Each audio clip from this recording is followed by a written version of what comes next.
everyone, how are you doing? Today we are back with the description of the most important cultural dimensions you need to be aware of in order to work effectively in global teams, or if you are an expat, in order to fit in well in the culture of the place where you are residing. Today, we are going to talk about a dimension that is all about communication. And so it relates to the style of communications that different cultures tend to adopt, which is directness versus indirectness. I love talking about this specific cultural dimension because it's often one of the most misunderstood. In particular, for people that deal with Americans. And so if you work in a big American corporation, or if you are an expat relocating here into the United States, you absolutely want to stay tuned about this, because this is where nuances matter. Okay. And this is why I love the work that I do, because it is so important that we don't only talk about these cultural dimensions in theory, but we really understand on a case-by-case way what exactly we are saying. Okay, so first of all, let me start by explaining the theory behind this cultural dimension, which, as I said, is direct versus indirect communication. So cultures and people that prefer a direct style of communication,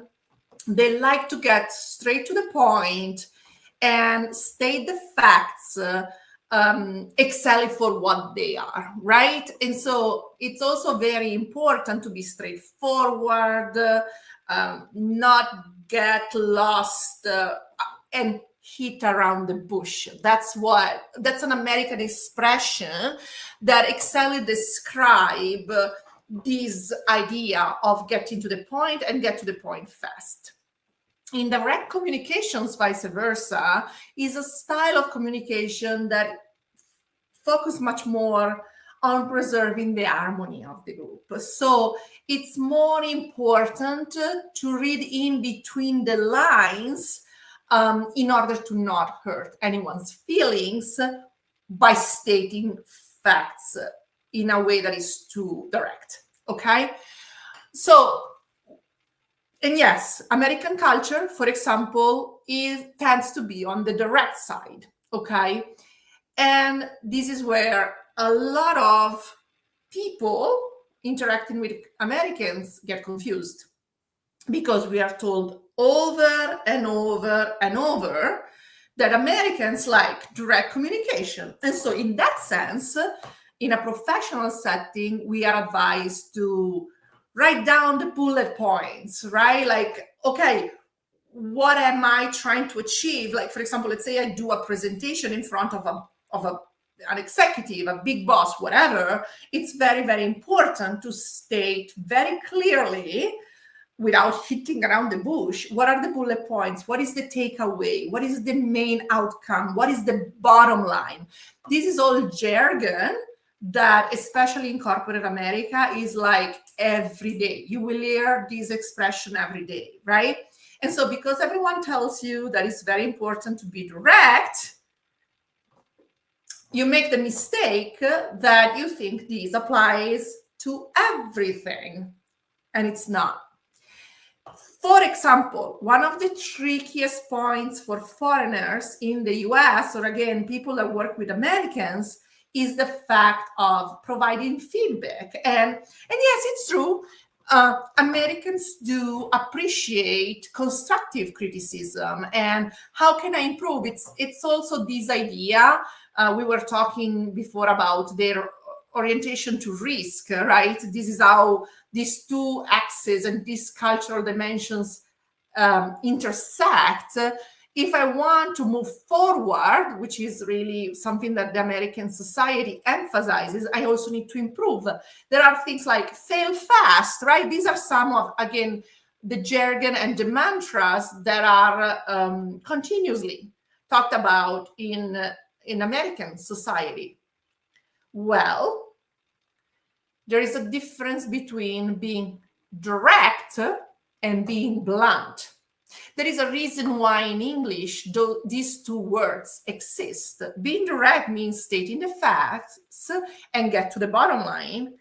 Being blunt kind of means being so direct that you hurt my feelings. And so I already had another video some time ago where I talked about how Americans tend to give feedback, which is with the sandwich technique, which means, Brad, something you did very, very well. Meat, something you can improve on. And then another slice of bread, which is ending with an upward note that says how good something was, right? And this is the way that you can be helping growth.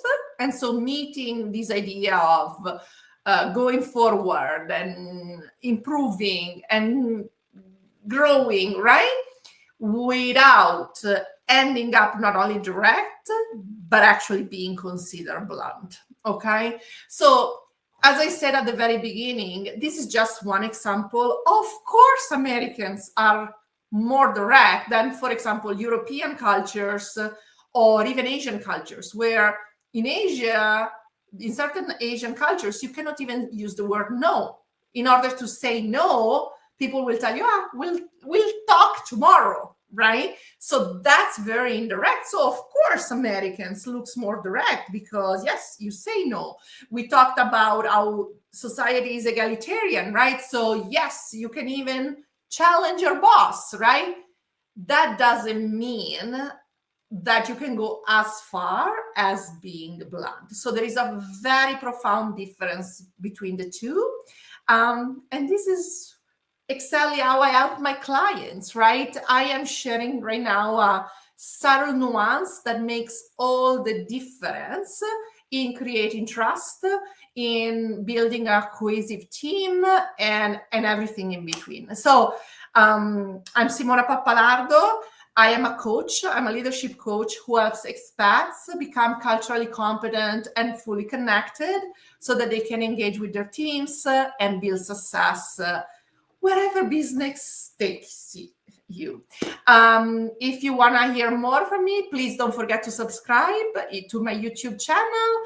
Or if you want to interact, you have a question about these, don't hesitate to reach out, Simona@coachingwithsimona.com. I'll talk to you soon. Bye.